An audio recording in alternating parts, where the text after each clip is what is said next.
folks, Dave here at Thunder Mesa Studio, where it is time for part 2 of the Blackjack Mine build.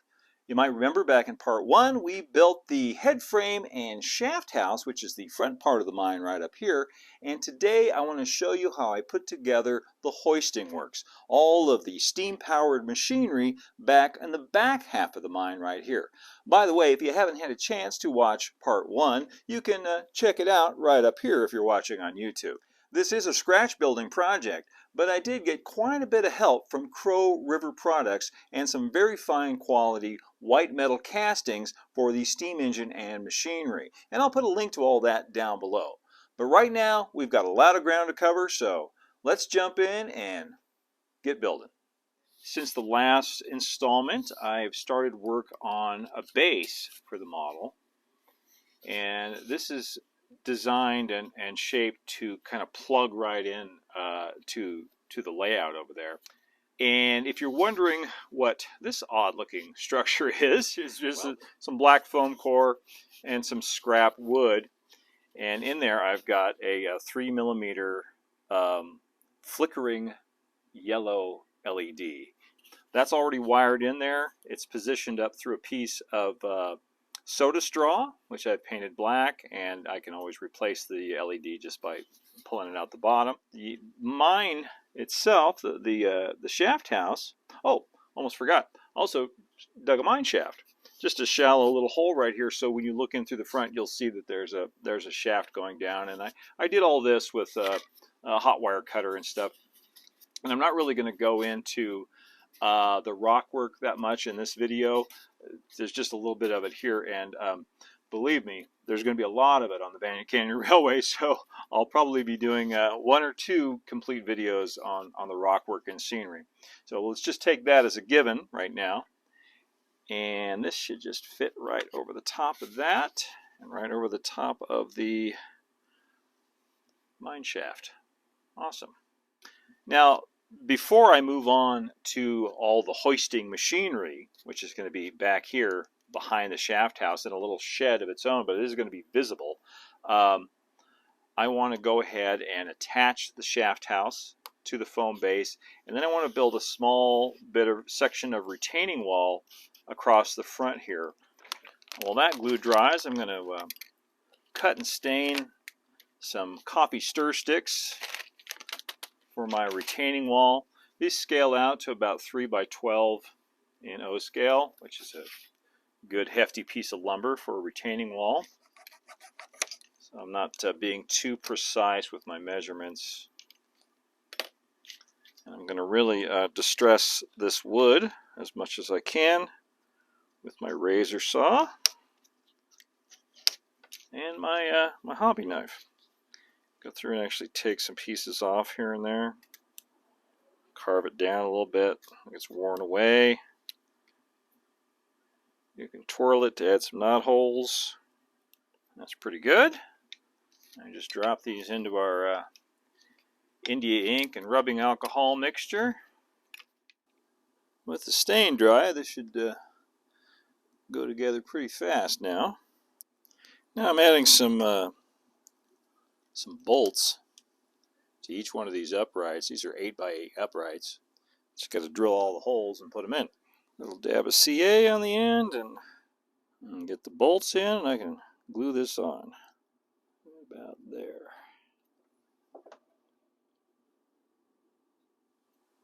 Yeah, put the last one right here. Now I'm ready to begin on the hoisting works. I have a layman's understanding of how steam engines work. So I'm not an expert on steam engines, stationary or otherwise, by any stretch of the imagination. That said, fortunately for me and for you, there are some great kits out there, like this single cylinder steam engine from Crow River Products. I've already started to unpack it a little bit. These are some very nice castings. They do have a little bit of flash and parting lines, like any kind of white metal casting does, so that needs to all be cleaned up. You can shave some of it off with a hobby knife, and the rest you can get with a flat file like this. So I want to get all of that off before I start assembly and do any painting or anything like that. Sometimes an emery board is going to serve you a little bit better for some finer filing. And looking at all the diagrams and reading through the instructions, it seems like the most logical place to start is on the cylinder. Recommends using some thick gap filling CA, and my experience with white metal kits is that's exactly what you should use. Cylinder end goes on like so. Next comes the steam chest. I'll glue on the crosshead. Now the cylinder support. Now comes the valve rod bracket. Now it looks like I need to cut the valve rod to length. Just make a little mark, and then glue it between the packing gland and the bracket I just put on. Now I can put the eccentric into the eccentric strap. This kit comes with both some pulleys and a gear. The pulleys would be great if you're modeling like a steam-powered sawmill with all the bands going everywhere, but I am not doing that. I am modeling a hoist, so I'm going to use the gear. But now I've got about as far as on the assembly as I can go before painting, so I'm going to get some paint on all of these pieces right now.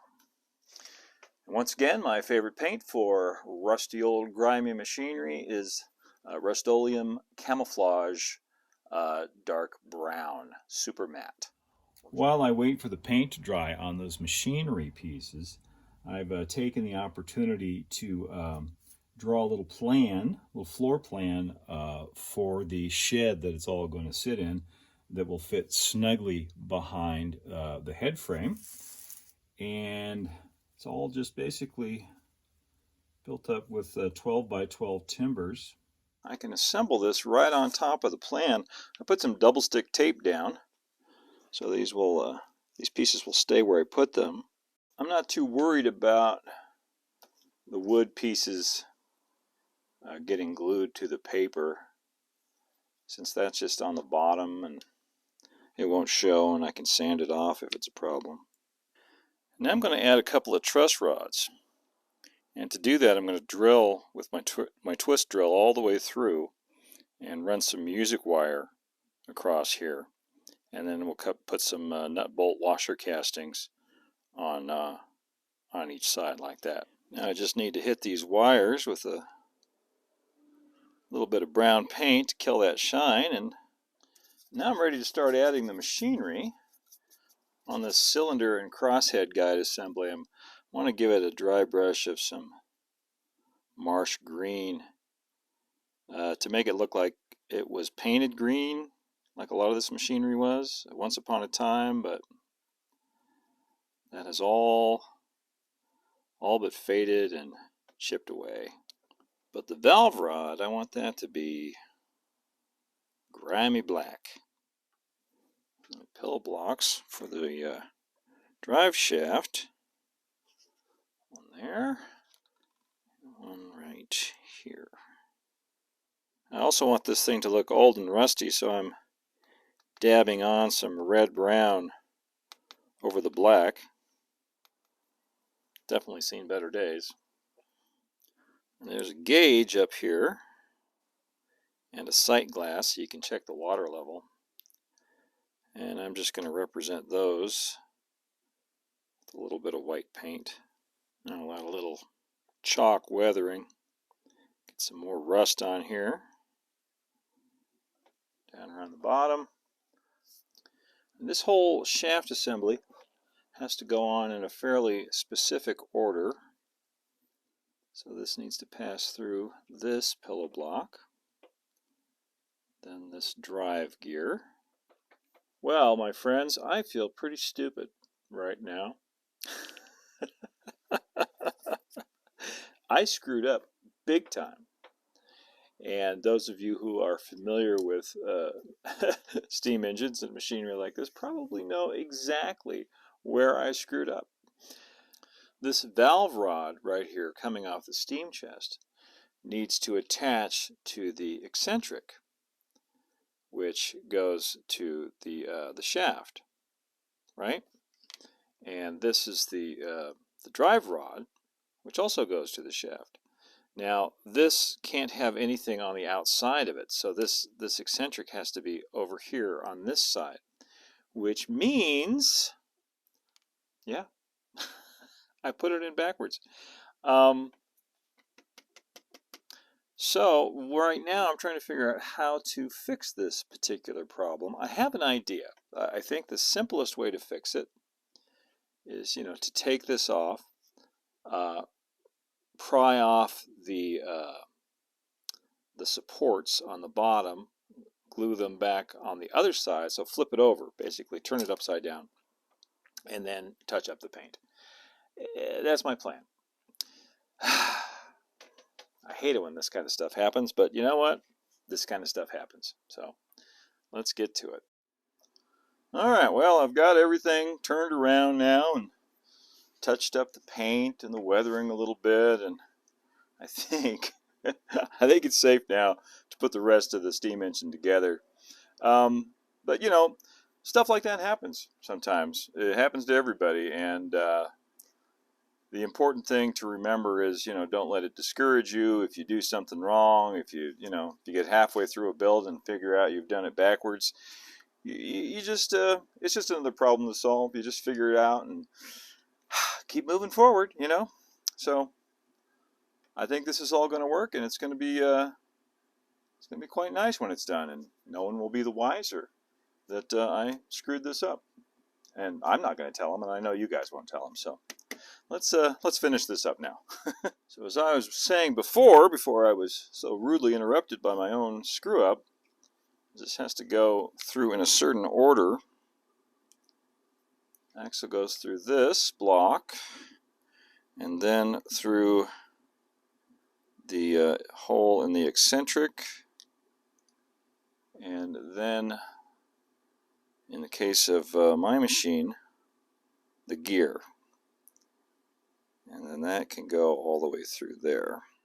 I'm going to let that gear float on there. I'm not going to glue it down because I'm not sure exactly of the position, the final position I want it to be in. Now on this side of the block comes the crank disc.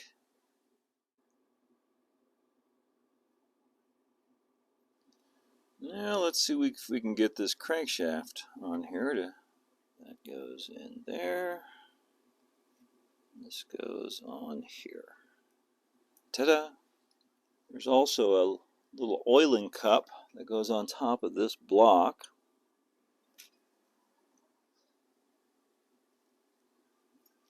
Now I'm making the steam pipe, and this is obviously necessary to bring steam from the boiler down to the steam chest. So I bent it to shape. This is a piece of brass wire.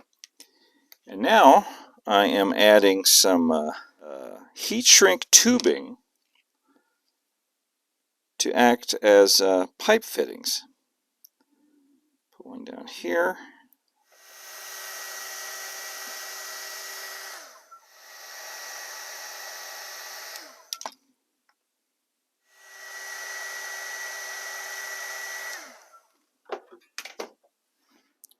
Now I've added a tiny little N-scale brake wheel from my scrap box.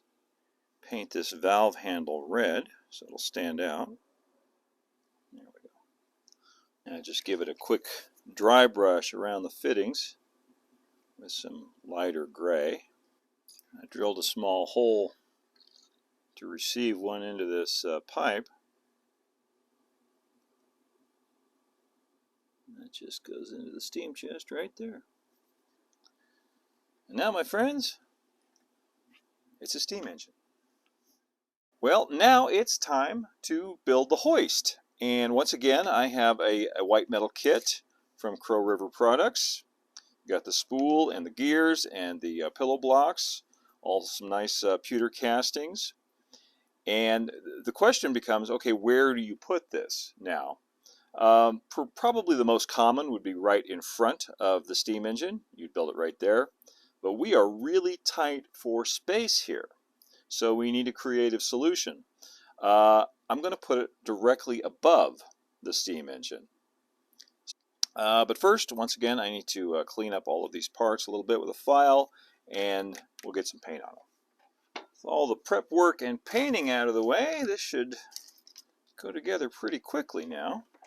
Now I've pre-assembled the drum with the pillow blocks and the large drive gear here. I should be able to just attach this to my cradle now. And literally the hardest part of this, I've discovered, is getting this all to line up and getting the pinion gear to mesh with the big gear here as it's supposed to. So now I want to elevate this, mount it about 2 scale feet above the steam engine. And it seemed like the best way to do that was with a pair of 12 by 12 blocks that I've glued together. Now you might well ask, does this clear the crankshaft on the other side? And the answer to that question is yes, just barely. Now I'm adding some additional 6 by 8 supports. And I've already gone ahead and added the nut bolt washer castings in these, so they're ready to go. Now I just need to touch a few things up, and it'll be time to build the shed roof. But wait! Before the shack roof, I need to put the winch cable on. And I'm using some, I think this is some number 10 crochet thread. There's a nice cable-y sort of look to it. Right now, I've got to wind a bunch of it onto this drum. Let's start right here. Well, that did indeed take a minute, but I've got it where I want it, wound all around the spool, and now I'm going to use some diluted acrylics, diluted gray. Just do a little wash on here to stain it. I'll throw a little brown in there too. Alright, now I can thread this up through the sheave, down into the hole. Just put a little slot in the foam right down here, and I'm just pulling it right through there, and I'm going to CA it into place. Now I can just rust and grime everything up with my colored chalks. Get some orange in there for rust, a little bit of brown. The natural assumption with kits like this is that when you get to the end of the parts, when you use up all the parts, the kit is the model is finished. That's not always the case. I took some photos of this and showed it to some friends of mine, and the consensus was, and I agree, is that this thing really needs a flywheel. A single cylinder steam engine like this is not going to run well, or really run at all reliably without a flywheel. And what a flywheel is, if you don't know, is it's a big metal wheel, steel or iron, usually cast, super heavy. And what it does is it uses centripetal force, uses the momentum of centripetal force to keep that cylinder going and to smooth out the action of the steam engine. In fact, a lot of small steam engines like this, it's really hard to even get them started without a flywheel. You'll turn the steam on and it'll go shh, and nothing happens until you go over there and yank on that flywheel and give it a spin, and then off it goes. Now the Crow River kit doesn't come with a flywheel, which is kind of odd for a single cylinder engine like this, and so I didn't really think too much about it. But fortunately, I was able to laser cut some parts. It's going to be a small flywheel, only about 3 feet across, 3 feet in diameter. But you know, it's a small steam engine and a small mine complex, so everything's a little small. But this is all that will fit right there. So I'm going to go ahead and put this together and paint it up and install it, and then we'll have a little steam engine that, you know, will actually look like it works. Okay. Now it's a steam engine. Well, now it's time to make a bit of a mess. Not that I haven't been making a mess of things up to this point, but now I want to dirt in everything on this little base before I build the shack, because there's some areas in here that I won't be able to reach. Now I can use a brush to push it around down in here and get it where I want it. Now sprinkle on a few slightly larger pieces of rock. Now I've got just a little bit of crushed iron pyrite, also known as fool's gold. Got a little bit of sparkle to it. And this represents the precious ores they're bringing up from down below. Now to glue this down, I'm going to use the good old diluted white glue, diluted 3 to 1 with water. But obviously I don't want to spray it on my model that I just built, so I'm going to very carefully apply it. But the first thing I need to do is make sure that this dirt I just put down doesn't move. So what I'm doing is I'm putting some rubbing alcohol on it, and this will hold all of that dirt and rock in place until I get some glue on it. I'm just using a short section of straw as like a pipette to get this on here. Now that we have that all weighted down with rubbing alcohol, I can come in with my diluted white glue. Now we just set this aside and leave it the heck alone for a little while. And now at long last, without any further ado, I believe we can start building the shed, the actual shed. And I've created a little jig for it, a little template, very basic post and beam construction. I've stained up some 8x8s and some 6x8s, and I'm just going to start putting this thing together right on top of the drawing. Also, I've put some clear packaging tape on top of my drawing so the wooden parts will not stick when they're glued down. Alright, pull this one off, do the other side. This side has a shorter roof beam, and you'll see why that is when I get the whole thing together. And I'll just glue it into place right on top, trying to keep it as straight as I can. This needs to go right here.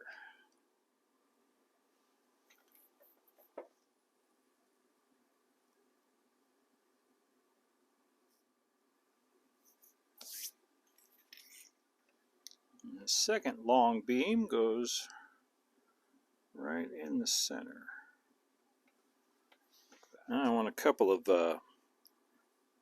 6x8 rafters, one on either side of this stack from the boiler. And a couple more 6x8 rafters right over here, support the longer part of the roof.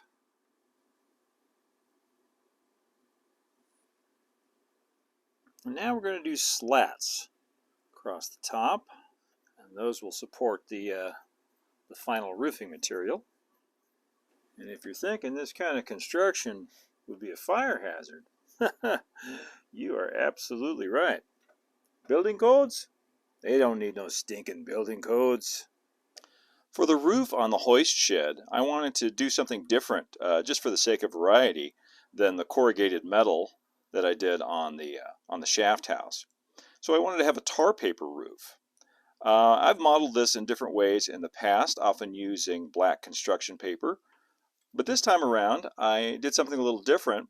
This is 180 grit sandpaper that I've painted a flat black and cut into 3-foot wide strips at scale, and then glued them on in an overlapping fashion. And you know, I put some rips and tears and some damage here and there from the wind and the weather. And it makes a really nice, realistic tar paper roof. And the great thing about it is it takes weathering really well. This has all been weathered now with colored chalks to give it some age. And I just put a spray of matte clear acrylic on there, so that's not going anywhere. Very happy with the way that roof turned out. And you may have noticed that some detail parts have been magically appearing in the scene as I've been working on the roof. Over here, this is the waste dump. I built that out to the edge, and when it's on the layout, there'll be a pile of dirt and debris down below here. This wheelbarrow comes from Berkshire Valley Models. It's a nice little kit, laser cut parts and white metal parts. I've got a couple of shovels. These are from Weissman Model Services. I've got a pickaxe down here, also from Weissman. I've got a resin barrel. I'm not sure if I remember where this came from. I've had it for a long time, but it paints up really nice. You can find these from a lot of different hobby suppliers. Up on top of that, we have a Lideman Hide dynamite box. And that actually comes from the Thunder Mesa Studio website. That's a free download that you can get there. There's a whole sheet of these that it's a paper model kit. And you just cut them out and fold them up. And then over here, hiding out behind the flywheel, we've got a couple of different sizes of oil cans. Very important with machinery like this. Those are also from Weissman. And then I've got an oily rag to go with it, hanging off of the roof support over here. And that's a little piece of paper towel that I stained with diluted black paint, and then hung it over there, and then put diluted white glue on that so it would be stiff and hold that shape. Now there are just a couple more small things to add before I call this model done. And the first one is an ore chute. I'm going to have an ore chute coming out of this opening because the track comes right here, and that way it can feed the little ore cars on the Bandit Canyon Railway. So I'm just putting one together out of some basically some scrap lumber that I had lying around. Some of this is coffee stir sticks, some scribed lumber left over from earlier projects. So I'm just going to glue that up and put it in the opening. Now we've got to have some fuel for the steam engine, so I've got some juniper twigs, and I'm going to cut this up into about scale foot lengths, and then split them into cordwood. We'll have a stack right here. But I also want to have some evidence of where the wood has been chopped. So I've created a little stump. Put an axe in that.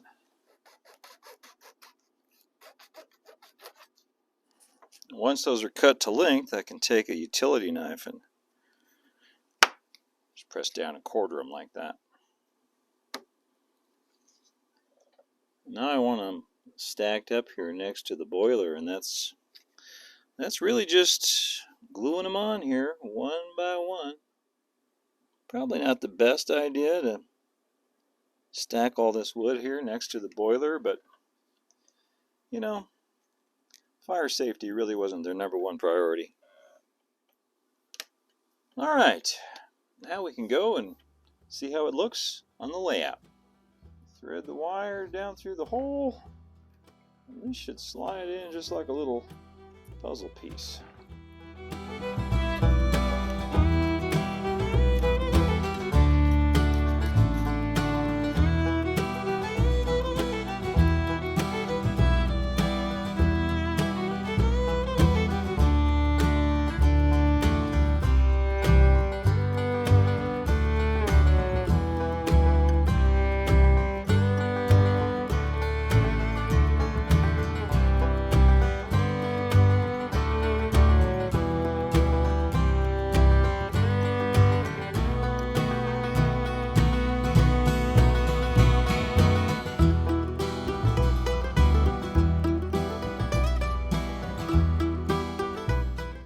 I know that some of you are thinking that I forgot something, because after all, in order to make a steam engine work, you need both fuel to burn and water to boil in order to make steam. And I didn't put a water tank anywhere on this mess.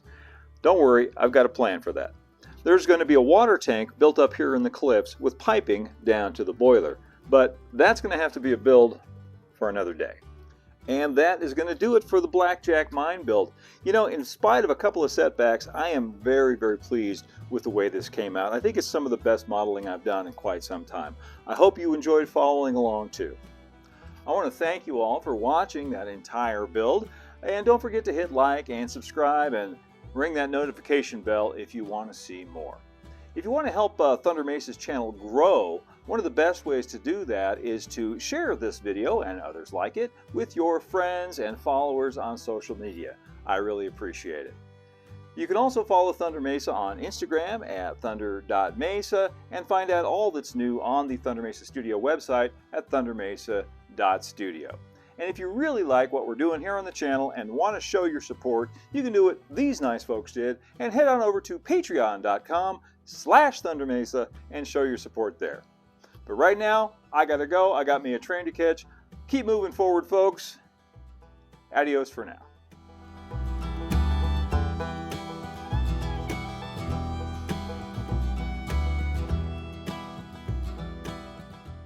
Wait, just one more quick thing before you go.